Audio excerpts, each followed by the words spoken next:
حضرت عرفہ بن ربی حضور کے غلام ہے، وہ روایت کرتے ہیں، کہتے ہیں جب جبلہ اہم کے خلاف ہم لڑنے گئے تو روم کی فوجیں بھی تھی اور عرب کے دیگر قبائل کی فوجیں بھی. کہتے ہیں ہمارے سپہ سالار کا نام حضرت خالد بن ولید تھا، معمولی آدمی نہیں جسے نبی پاک نے فرمایا یہ اللہ کی تلوار ہے. سیف اللہ خالد بن ولید سپہ سالار تھے. لیکن کہتے ہیں کہ ہم نے ذرا سا حملہ کیا تو انہوں نے اتنی سخت ہم پر مزاحمت کی کہ مسلمان کہنے لگے آج بچ کے نہیں جائیں گے. کہتے ہیں ہم سارے حضرت خالد بن ولید کے قریب گئے. یہ کوئی ہم نے نہیں حوالہ لکھا، یہ تاریخ اسلام، ان کو سارے مسالک پڑھتے. کہا حضرت خالد بن ولید سے کہ حضور مسئلہ کیا ہے؟ اسی جنگ میں پیچھے نہیں اٹھے، آج کیا ہوا؟ جناب خالد بن ولید کہنے لگے میری ٹوپی گھر رہ گئی ہے. میری کوئی نہیں سمجھ آئی آپ کو؟ میری تو نے کہا حضرت صاحب ٹوپی ہم سے لے لیں. کہنے لگے وہ والی نہیں، میرے والی رہ گئی ہے. کہا ٹوپی کا جنگ سے کیا مطلب ہوا، تلوار سے کیا مطلب ہوا؟ تو آپ فرمانے لگے میں نے اپنی ٹوپی میں نبی پاک کے 3 بال مبارک سیے ہوئے ہیں، 3 منہ مبارک. امت غور کرے اس بات پر، 3 منہ مبارک ہے ٹوپی کے اندر سیے ہوئے. فرمانے لگے تلواریں تو سب کے پاس ہیں، مجھ سے بہادر سیانے بندے بھی ہیں، پر جب میں حضور کے منہ مبارک سر پہ رکھ کے میدان میں نکلتا ہوں تو فرمایا پھر اللہ مجھے ہر میدان میں کامیابیاں عطا فرماتا ہے. یہ نظریہ دیکھو، عقیدہ دیکھو، تبرک کی کوئی نہیں، برکت کی کوئی نہیں. کہاں بیٹھ کے دین پڑھا ہے؟ یا ہمیں سمجھا لو یا پھر ہم سے ایک کام ضرور کرو بھائی، ایک طرف تو آؤ نا. حضرت خالد بن ولید کہنے لگے ٹوپی رہ گئی ہے. صحابہ دلیری دینے لگے کچھ نہیں ہوتا، قربان جائیں. حضرت ابو عبادہ بن جراح کہتا ہے میں مدینے میں سویا ہوا تھا تو نبی پاک مجھے خواب میں ملے. حضور نے فرمایا میرے خالد کے گرد فوجیں چڑھ گئیں، تو یہاں سویا ہوا ہے، اٹھ پکڑ بندے چل پہنچ میدان میں. کہتے میں نے حضرت ابو عبادہ بن جراح کہتے ہیں میں صبح اٹھتے ہی میں نے لشکر تیار کیے، گھوڑے دوڑائے، مدد کے لیے نکلے. جب ہم رستے میں جا رہے تھے تو ایک ہمیں نوجوان ملا گھوڑے پہ، سر پٹ گھوڑا دوڑا رہا ہے اور بڑی اس کی تیزی ہے. کہتے ہم نے آواز دی تو اس نے اور تیز کر دیا. حضرت خالد بن ولید کے میدان کے قریب پہنچ گیا. کہتے میں نے 2 سپاہی دوڑائے، میں نے جا کے کہا اس سے روکو کون ہے؟ کہتے جب ہم قریب گئے نا اس نے کہا پیچھے ہٹ جاؤ، قریب نہ آنا. کہتے ہم نے کہا تو کون ہے؟ کہنے لگے میں حضرت خالد بن ولید کی زوجہ ہوں، میں ان کی اہلیہ ہوں. تو کہا آپ کدھر جا رہی ہیں؟ کہنے لگی وہ منہ مبارک والی ٹوپی گھر بھول گئے تھے، اور ٹوپی بھول گئے تھے. سارے راز نہیں جانتے، میں بیوی ہوں، میں جانتی ہوں کہ خالد کو کامیابی ملتی تھی مصطفیٰ کے تبرک کی برکت سے. وہ ٹوپی بھول گیا ہے، مسئلہ بن گیا ہوگا. ٹوپی پہ نظر پڑی ہے تو مجھے کوئی اور ملا نہیں تو میں خود دینے جا رہی ہوں. حضرت ابو عبادہ بن جراح کہتے ہیں ہم نے کہا کہ ہمیں دے دو بہن، ہم دے دیں گے. کہنے لگے نہیں، ہمیں پتہ ہے اس کا ادب کس طرح کرنا ہے، کیونکہ ہمارے گھر میں رہتی ہے تو ہمیں پتہ ہے ادب. اور یارو اگر یہ ذائقہ ہی نہیں تو پھر تجھے حضور کی عزت کا پتہ ہی نہیں.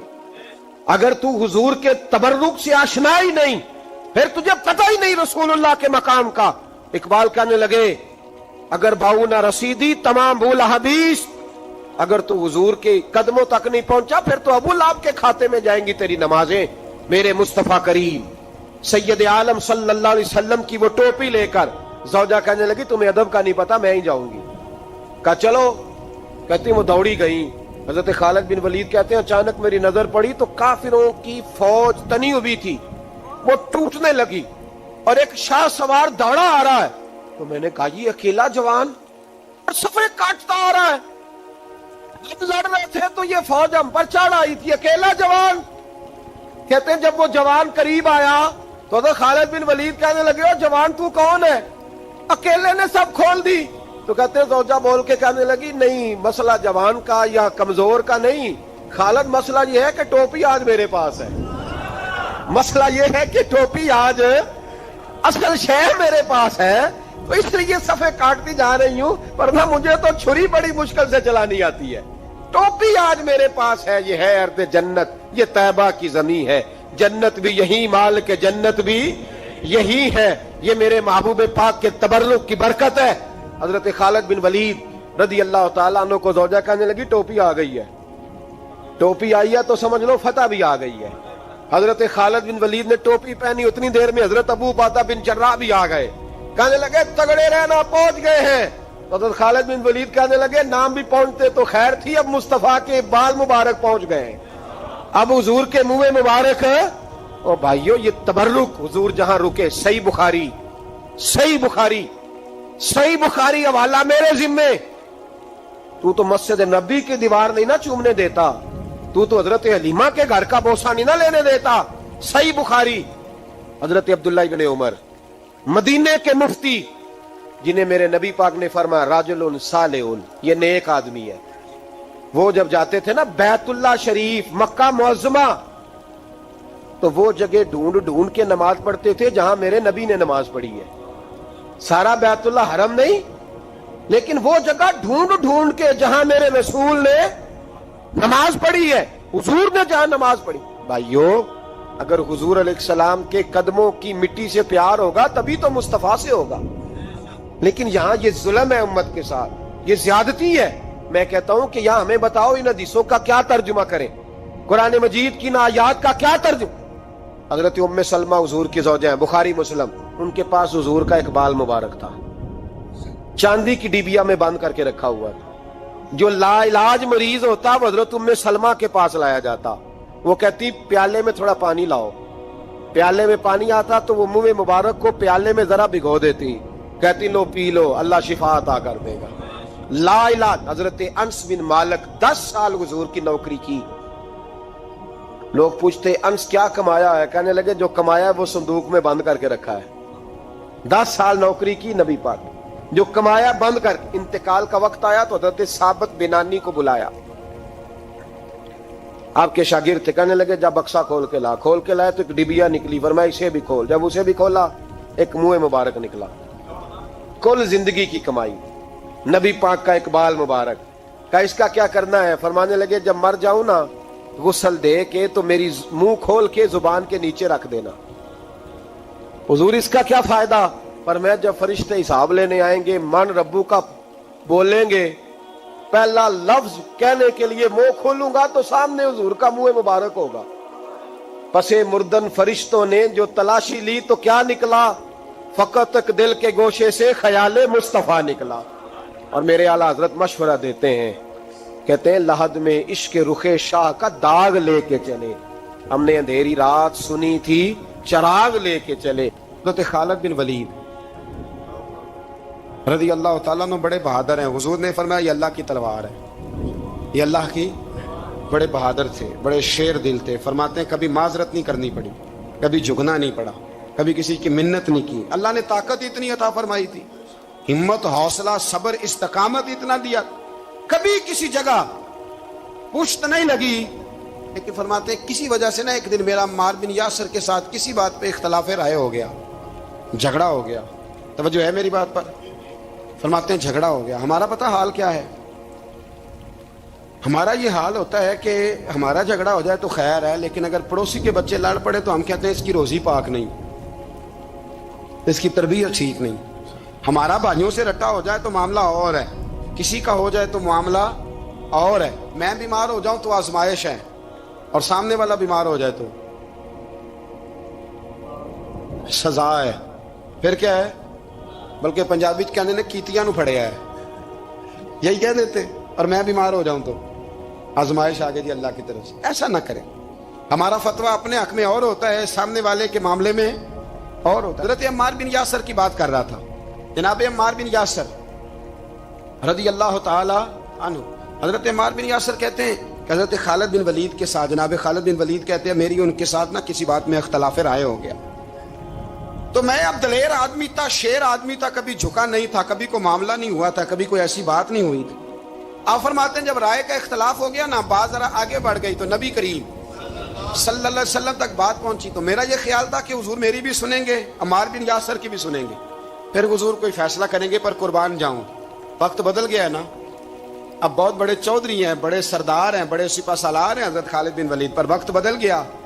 تو حضرت خالد بن ولید کہتے ہیں جب میں نے نبی کریم کی بارگاہ میں بات درج کی، حضور تک بات پہنچی، تو میرے مصطفیٰ نے موٹی سی بات ارشاد فرمائی، رسول کریم فرمانے لگے بھئی بات مختصر سی ہے، جس نے عمار کو راضی کر لیا اس نے مجھے راضی کر لیا، اور جس نے اسے ناراض کیا اس نے مجھے ناراض کیا۔ فرماتے ہیں بس میری قیمت پڑ گئی، میرا قد اونچا ہو گیا۔ حضرت خالد بن ولید کہتے ہیں میں نے بھی کہا اب بات کیا کرنی ہے، اب تو گزارش ہی کرنی ہے، اب مدعا کیا سنانا ہے، اب تو بات کرنی ہے۔ فرماتے میں آگے بڑھا اور جیسے بھی ہوا میں نے حضرت عمار بن یاسر کو راضی کیا۔ حضرت عمار کہتے ہیں ایک وقت وہ تھا اور ایک وقت یہ ہے، جب دونوں وقتوں کو دیکھتا ہوں تو کہتا ہوں الحمدللہ رب العالمین۔ یہ ساری تعریفیں اس رب کے لیے ہیں جو تمام جہانوں کو پالنے والا۔ وقت دیں معاملات کو، ٹائم دیں۔ آپ دیکھیں اللہ تبارک و تعالیٰ بڑا کریم ہے۔ حضرت سعد بن ابی وقاص نے قادسیہ پہ حملہ کیا تو بدھ مت عیسائی یہودی سارے کٹے، قلعہ بند ہو گئے، چاروں جانب دیوار تھی قلعے کی، بڑی بڑی فصیل لمبی چوڑی، بڑا لمبا چوڑا گیٹ، باہر نہیں نکلتے، باہر نکلے تو جنگ ہو گیا۔ ایک علاقہ تھا وہ قلعہ بند ہو گیا۔ حضرت سعد بن ابی وقاص نے انتظار کیا، وہ باہر نہیں نکلتے، انہوں نے پہلے سے پلاننگ کی تھی، کو مہینے کا راشن لے کے وہ اندر چلے گئے۔ جناب سعد بن ابی وقاص کہنے لگے بھئی اب یہ دیوار تو گرانی پڑے گی، یہ دیوار جی کیسے؟ فرمانے لگے ایمان کی قوت سے۔ آپ نے نا انسانوں کی چار دیواری بنائی، اس دیوار کے گرد صحابی کھڑے کیے، توجہ میری طرف رکھیے، یوں چاروں جانب صحابہ کھڑے ہو گئے۔ جب صحابہ کھڑے ہوئے چاروں کونوں میں، اب یہودی بدھ مت عیسائی تینوں اندر ہیں۔ حضرت سعد بن ابی وقاص نے کہا چلو بھئی ایمان کی قوت سے بولو۔ صحابہ بولے لا الہ لا الہ، خودی کا سر نہا لا الہ الا اللہ، خودی کا تیغ فسا لا الہ الا اللہ، خودی کا تیغ فسا لا الہ الا اللہ۔ اگرچہ بت ہیں جماعت کی آستینوں میں، مجھے ہے حکم ازاں لا الہ الا اللہ۔ وہ تین چار دفعہ کلمہ پڑھا تو دیواریں ہلنے لگی، کانپنے لگی۔ انہوں نے توڑے دروازے باہر آ گئے، کہنے لگے کیا ہوا؟ حضرت سعد بن ابی وقاص کہنے لگے کافرو بے ایمانو، ابھی تو ہم نے ایمان کا پہلا کلمہ بھی آدھا پڑھا ہے، ابھی تو ایمان کا پہلا کلمہ بھی لا الہ الا آدھا پڑھا ہے۔ اگر محمد رسول اللہ پڑھ لیتے تو تمہارا بچتا ہی کچھ نہیں۔ ابھی تو ایمان کا پہلا کلمہ بھی آدھا پڑا ہے اور تمہاری دیواروں میں دراڑیں پڑ گئی ہیں۔ اللہ کرے میری ملت ایمان کا کلمہ ہی ڈانٹ کے پڑھنے لگ جائے۔ اگرچہ بت ہیں جماعت کی آستینوں میں، پر مجھے حکم ازاں لا الہ۔ اور یہ دور اپنے ابراہیم کی تلاش میں، صنم کدا ہے جہاں لا الہ۔ بارہ پکڑو ان کو مارو۔ جس دن ابو جہل آیا نا بدر میں،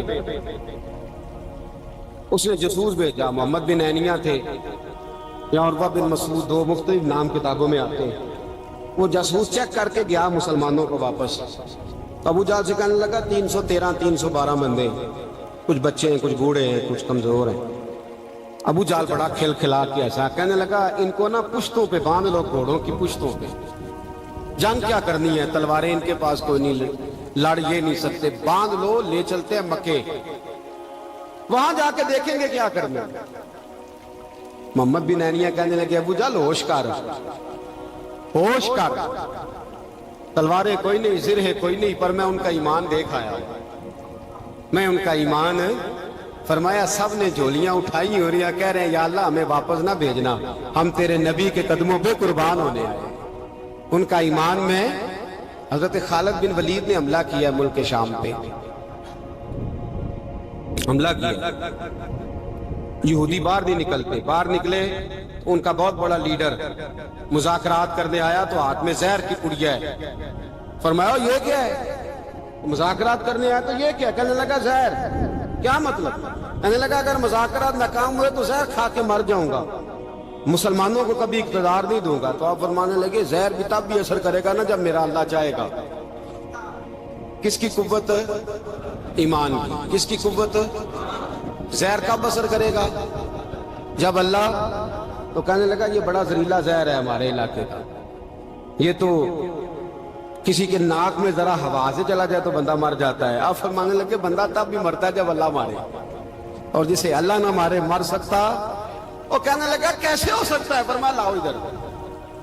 حضرت خالد بن ولید، او بھائی طاقتیں ایمان کی قوت سے ملتی ہیں، ہمت ایمان کی قوت سے. فرمایا بلا سارے یہودی، سارے آ گئے. فرمایا تم کہتے ہو زہر ہوا کے ذریعے ناک میں بھی چلا جائے تو بندہ مر جاتا ہے. پوری پڑیا زہر کی جناب خالد کھا گئے، پانی کا گلاس پی گئے، 18 رکعتیں نفل بھی پڑھ گئے. ہر 2 رکعتوں کے بعد پیچھے پلٹ کے دیکھ دے تو کتنے یہودی کلمہ پڑھ جاتے ہیں، کتنے غیر مسلم. یہ کس کی طاقت ہے؟ بولے تو صحیح ہے، بولے. ایمان بڑا قوت والا ہوتا ہے، بڑا قوت والا. اس کا پتہ کب چلے گا کہ ہمارے اندر ہے کہ نہیں؟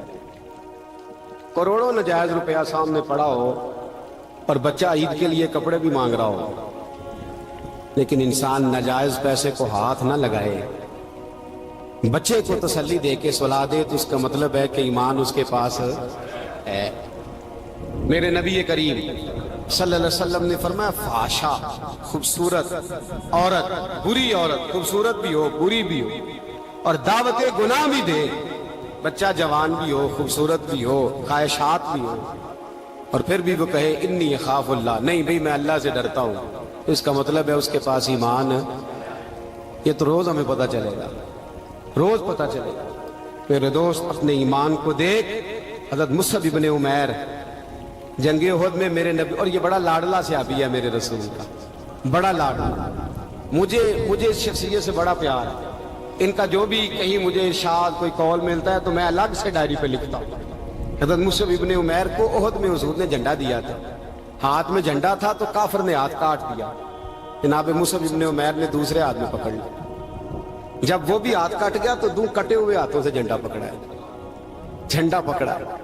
اور جناب مصعب ابن عمیر کی جب لاش کے قریب میرے نبی پاک گئے تو کٹے ہوئے ہاتھوں سے جھنڈا انہوں نے سینے سے لگایا، سینے سے. میرے نبی پاک کی آنکھوں میں آنسو آئے اور حضور نے رو کے فرمایا یہ مصعب کے ایمان کا جھنڈا تھا جسے وہ ساتھ لے کے دنیا سے چلا گیا. یہ اس نے زمین پر گرنے. اپنے ایمان کو دیکھو، ایمان کو پرکھو، ایمان پر محنت کرو. سب سے پہلی بات تو یہ کہ قدر کرو کہ ہم مسلمان ہیں، اپنے دین کی. دوسری بات قرآن پاک کے ساتھ پیار کرو. تیسری بات شہادت کی آرزو. چوتھی بات ایمان کو مضبوط کرو. ایمان کو بولیے ایمان کو. اللہ فرماتا ہے تم ایماندار رہنا، میں تمہارے ساتھ رہوں. ولا تہنوا ولا تحزنوا وانتم الاعلون ان کنتم مؤمنین. یہ پختہ ہوتا کیسے ہے؟ اقبال کہتے ہیں ایسے لوگوں کے پاس بیٹھا کر جو تیرا ایمان پختہ کرتا ہے، ایسے لوگوں کی سنگت میں رہا کر جو تیرے ایمان کو، کہتے ہیں وہی ہے تیرے زمانے کا امام برحق، وہی ہے تیرے زمانے کا امام برحق جو تجھے حاضر و موجود سے بیزار کرے اور موت کی شکل میں دکھلا کے تجھے جلوہ دوست زندگی تیرے لیے اور بھی دشوار کرے.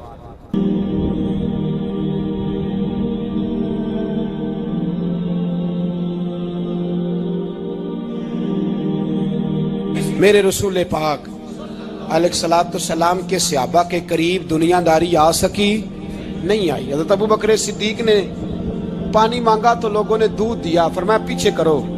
ابو بکر نے نعمتیں چھوڑ دیے. اب ابو بکر وہ والا کام کرتا ہے جو رسول پاک نے کیا ہے. فرمایا نہ دودھ شاید پیش نہ کرو، جو مانگتا ہوں بس وہ دو. حضرت ابو بکر صدیق نے بڑے مالدار تھے. حضرت عمر فاروق رضی اللہ تعالیٰ عنہ کے پاس صحابہ کرام جمع ہو کے آئے. کون سا ایسا شخص ہے جس کی تنخواہ میں اضافہ ہو جائے؟ تو لوگ کہتے ہیں نہیں مجھے نہیں چاہیے. پر ہم نے وہ لوگ دیکھے ہیں. حاجی صادق صاحب کو مسجد والوں نے کہا 1000 روپیہ تنخواہ بڑھانی ہے تو حاجی صاحب کہنے لگے میرا بڑا سونا گزارا ہوتا ہے، مینوں نہیں بڑے نے. حضرت سیدنا عمر فاروق رضی اللہ عنہ صحابہ اکٹھے ہو کے گئے. کہنے لگے عمر حضور کے زمانے میں بظاہر غربت رہی، جناب صدیق اکبر کے زمانے میں غربت، اب تو بڑی ریل پیل ہے، بحرین سے لاکھوں کا مال آتا ہے، آپ کو بڑے بڑے سفیر ملنے آتے ہیں، پر آپ وہی پرانا کرتا اور وہی تامت جو کئی جگہ سے سی آپ نے کئی جگہ سے پھٹی. اور حضرت عمر ایک دن عید کی نماز پڑھانے گئے تھے تو ننگے پیر ہی چلے گئے. لوگوں نے کہا جوتا، فرمایا ٹوٹ گیا تھا یار، پہننے کے قابل نہیں تھا. فرمایا ننگے پیر آ گئے ہو، لوگ کیا کہیں گے؟ فرمایا چھوڑو، عمر کے پاؤں ننگے ہیں لیکن عمر کے کردار میں تو کوئی شک نہیں نا. پیر ہی ننگے ہیں نا, کیا ہوا؟ چھوڑو اس بات کو. کوئی پیار نہیں دنیا داری سے, دولت سے, کوئی چکر ہی نہیں. حضرت سیدنا عمر فاروق رضی اللہ تعالیٰ عنہ کو صحابہ نے کٹھے ہو کے کہا, یہ ہے امت کے بیدار ہونے کے طریقے جو عرض کر رہا ہوں. کہا جناب آپ اب بڑا مال غنیمت ہے اور جس طرح ہر صحابی کا حصہ ہے آپ کا بھی حصہ ہے, تو ایک نیا کرتا ہی ڈال لیں آپ خرید کے. اب جب مشورہ ہو گیا صحابہ میں تو کہنے لگے عمر سے بات کون کرے گا؟ نیا کرتا پہننے کی عمر سے بات کس کو برا لگتا ہے جی؟ نیا کرتا کون بات کرے گا؟ حضرت سیدنا علی المرتضیٰ کا انتخاب ہوا. کہنے لگے مولا علی کی بڑی عزت کرتے ہیں, ان سے بڑا پیار کرتے ہیں, ان سے بات کرتے. تو حضرت علی کو بلایا گیا, عرض کی حضور مہربانی فرمائیں. حضرت عمر سے کہے نئے کرتے کے لیے, آپ فرمانے لگے عمر میری بڑی قدر کرتا ہے, بڑی بات سنتا ہے, پر یہ والا کام نہیں میں عمر سے کہہ سکتا, یہ کسی اور سے کہو. تو کہنے لگے آپ رہنمائی کر دیں, کس کو کہیں؟ تو جناب علی المرتضیٰ فرمانے لگے اگر حضرت عائشہ صدیقہ سے کہو گے تو عمر فوراً مان جائے گا, وہ مومنوں کی ماں ہیں. صحابہ حضرت عائشہ کے پاس, اماں جی عمر کو بلائیں, ان کو کہیں. بڑے بڑے سفیر آئے ہوتے ہیں, وہی پرانے کپڑے پہن کے بیٹھ جاتے ہیں. اللہ اکبر. حضرت عائشہ نے پیغام بھیجا, فرمایا عمر کو بلاؤ. عمر فاروق دوڑے ہوئے آئے, پردے کے پیچھے حضرت عائشہ کے پاس گھٹنوں کے بل, اماں جی دیر تو نہیں کر آیا میں آنے میں؟ حکم ہو. حضور کے گھر سے پیغام آیا, بڑے بڑے سفیروں کو چھوڑ کے بھاگے. حضرت عائشہ صدیقہ کہنے لگی عمر دیکھو جائز پیسے ہوں تو اسلام اچھے لباس سے منع نہیں کرتا, اب بڑا بڑا مال آیا ہے, اب تیرا بھی حصہ ہے, تو صحابہ کرام کی خواہش ہے کہ نیا کرتا پہن لو. بڑے بڑے سفیر آتے ہیں, حرج بھی کوئی نہیں, جائز بھی ہے, کوئی منع نہیں. حضرت عمر نے گردن جھکا, جی اماں جی, جی اماں جی, جی اماں جی. حضرت عائشہ کہتی ہیں بات ختم ہوئی, عمر نے گردن اٹھائی تو عمر کی داڑھی آنسوؤں سے بھری ہوئی. کہتی ہے مجھے کہنے لگے اماں جی میں تو صرف مسجد میں دیکھا کرتا تھا, آپ تو مصطفیٰ کو دن رات دیکھتی تھیں, جس طرح کے کرتے آمنہ کے لال نے پہنے ہیں مجھے بھی پہنا دو, میں تیار ہوں, میں پہن لوں گا, میں تیار ہوں, پر جس طرح کے میرے نبی نے پہنے. حضرت عائشہ کہتی ہے میں پھوٹ کے روئی, میرا پلو آنسوؤں سے بھر گیا. فرماتی ہیں میں عمر کی بات سنتی گئی تو میرا پلو آنسوؤں سے, میں نے کہا عمر تو جا, تو ٹھیک ہے. فرماتی ہے عمر فاروق سلام کر کے اٹھے, امیر المومنین چلے گئے. اس کونے میں صحابہ چھپے ہوئے تھے, وہ آئے. کہا اماں جی کیا بات ہوئی؟ تو میں پھر رو پڑی. میں نے کہا کیا بتاؤں, تمہیں پرانے کرتے نظر آتے ہیں, اسے محمد عربی کے جلوے نظر آتے ہیں, اسے رسول اللہ کا رنگ نظر آتا ہے, اسے وہ غلامی نظر آتی ہے. عمر کو دنیا سے پیار, اور دنیا سے پیار نہیں تھا, دعا پتہ کیا تھی؟ یوں جھولی اٹھا کے اللہ مرزقنا شہادتن فی سبیلک وجعل موت فی بلد حبیبک. اللہ عمر کو بسترے والی موت نہ دینا, موت شہادت کی دینا, اور میں میدان میں جا کے نہیں مرنا چاہتا, مجھے رسول اللہ کے شہر میں موت چاہیے, باہر جا کے نہیں, یہی میدان لگے مدینے میں, یہی موت آئے, اسباب بنا, میں مدینہ بھی نہیں چھوڑنا چاہتا. او بھائی ان لوگوں کو نہیں پیار تھا. جناب صدیق اکبر کا وصال ہوا تو زہر کے اثر سے, وہ جو آپ کو زہر لگا تھا, بعض مفسرین نے لکھا ہے کبھی کبھی وہ جو سانپ نے ڈسا تھا تو کبھی کبھی اس کا اثر آتا تھا, بس اللہ نے شہادت دینی تھی کبھی کبھی, ورنہ تو بڑی شفائیں تھیں. حضرت عمر شہید, حضرت عثمان, جناب علی, امام حسن, امام حسین, علی اکبر, علی اصغر, حضرت عباس, حضرت سعد بن معاذ, حضرت امیر حمزہ, مصعب بن عمیر. میرے محبوب نے تو لسٹ بنائی شہیدوں کی, لسٹ بنائی شہیدوں کی. شہادت سے پیار کیا رسول اللہ صلی اللہ علیہ وسلم کے غلاموں نے, پیار کیا شہادت سے, اسی لیے تو کافر اٹھ نہیں سکا کہ شہادت سے. حضرت سعد بن معاذ رضی اللہ تعالیٰ عنہ کو زخم لگ گیا, جنگ سے زندہ آ گئے لیکن زخم ہے, رو کے کہنے لگے محبوبہ سارے شہید ہو گئے, میں ایسے ہی رہ گیا. حضور نے فرمایا نہیں، رب تجھے بھی شہادت کی موت ہی عطا فرمائے گا۔ اسی زخم میں پردہ ہو گیا۔ میرے بھائی حضرت عمر بن جموح رضی اللہ تعالیٰ عنہ 4 بیٹے لے کے احد کے میدان میں آئے، کہا محبوبہ میرے 4 ہی تھے، میں سارے لے آیا ہوں، سارے ہی قبول ہیں؟ میں ٹھیک ہے۔ پھر خود بھی زرہ پہن لی، ایک ٹانگ سے لنگڑے تھے، ٹانگ چھوٹی تھی۔ حضور نے فرمایا تو نے کیوں لباس پہن لیا ہے؟ کہا حضور میں نے بھی تو جہاد پہ جانا ہے نا۔ تو حضور نے فرمایا تیرے 4 بیٹے جو جا رہے ہیں، تو کہا یا رسول اللہ کیا لنگڑے جنت میں نہیں جا سکتے؟ حضور لنگڑے اللہ کو قبول نہیں، میں نہیں جا سکتا۔ تو میرے نبی پاک صلی اللہ علیہ وسلم نے فرمایا نہیں، جنت تو تیرا انتظار کر رہی ہے۔ کہا حضور پھر میں بھی جاؤں گا، بچے جائیں گے تو میں بھی جاؤں گا۔ ایک بی بی احد کے دن 3 سال کا بچہ لے کے گھر سے نکلی، بیبیوں کو کہتی ہے میرا خامن بھی بدر میں شہید ہوا، بھائی بھی اور باپ بھی، آج حضور نے پھر بلایا ہے، دل کرتا تھا کوئی جوان بیٹا ہوتا تو میں پیش کرتی، پر اب میرے پاس یہ 3 سال کا ہی ہے۔ بچہ لیا، مدینے میں مسجد نبوی میں حضرت بلال سے کہنے لگی 2 منٹ حضور کا دیدار چاہیے۔ نبی پاک آئے، کیسے آئی ہو؟ کہنے لگی محبوبہ میں شہید کی بیٹی، شہید کی بہن، شہید کی بیوہ ہوں، میرے پاس اب جوان تو کوئی نہیں، یہ 3 سال کا ہی ہے۔ حضور نے مسکرا کے فرمایا یہ کرے گا کیا؟ کرے گا؟ کہنے لگی حضور سنا ہے اسلحہ تھوڑا ہے، ڈھال کی ضرورت ہے، لوہے کی ڈھال ہوتی تھی، جب تلوار آتی تھی تو آگے کی جاتی تھی۔ کہا محبوبہ میرا شہید کی اماں بننے کو بڑا دل کرتا ہے، یہ میرا 3 سال کا لے جاؤ، جب تیر آپ کی طرف آیا تو میرا بیٹا آگے کر دینا، یہ ڈھال کا کام تو دے گا نا۔ ہنستے ہوئے محبوب کی آنکھوں میں آنسو آئے، بچے کو پکڑ کے سینے سے لگایا، ماتھا چوما، فرمایا جا تیرے ساتھ وعدہ ہے قیامت کے دن تجھے شہید کی اماں کہہ کے ہی پکارا جائے گا، وعدہ ہے تیرے ساتھ تجھے شہید کی۔ میرے بھائی مرنے کو دل ہی نہیں مسلمان۔ میرے نبی پاک صلی اللہ علیہ وسلم نے فرمایا جس کے دل میں کبھی شہادت کی آرزو پیدا نہیں ہوئی، اس کے سینے میں دھڑکنے والا دل مومن کا ہے ہی نہیں، وہ تو منافق ہے۔ جو کبھی دین کے رستے میں شہید ہونے کو، میرے بھائیوں دین کو بڑی ضرورت ہے، بڑی ضرورت ہے، بڑی۔ اے خاصائے خاصان رسول وقت دعا ہے، امت پہ تیری آ کے عجب وقت پڑا ہے۔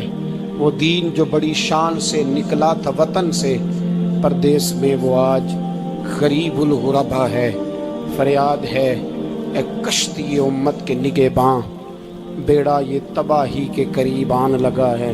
اور ایک شاعر قلم توڑ گیا، کہنے لگا تجھ سے فریاد ہے اے گنبد خضرا والے، تجھ سے فریاد ہے اے گنبد خضرا والے، کعبے والوں کو ستاتے ہیں کلیسا والے، تجھ سے فریاد ہے اے گنبد خضرا۔ اپنے اندر دین کا درد پیدا کرو، ذوق پیدا کرو، اپنے اوپر مشقت کرے۔ آج جمعۃ الوداع کا موقع ہے، ہم اکیلے مسلمان نہیں، فلسطین والے بھی مسلمان ہیں، کشمیر والے بھی مسلمان ہیں، بوسنیا والے بھی مسلمان ہیں، افغانستان والے بھی، عراق میں جو لوگ بھیک مانگ کے گزارا کر رہے ہیں وہ بھی مسلمان ہیں۔ ہمیں کم از کم ان کے لیے دعا تو کرنی چاہیے، ہمیں قوت اسلامیہ کا اظہار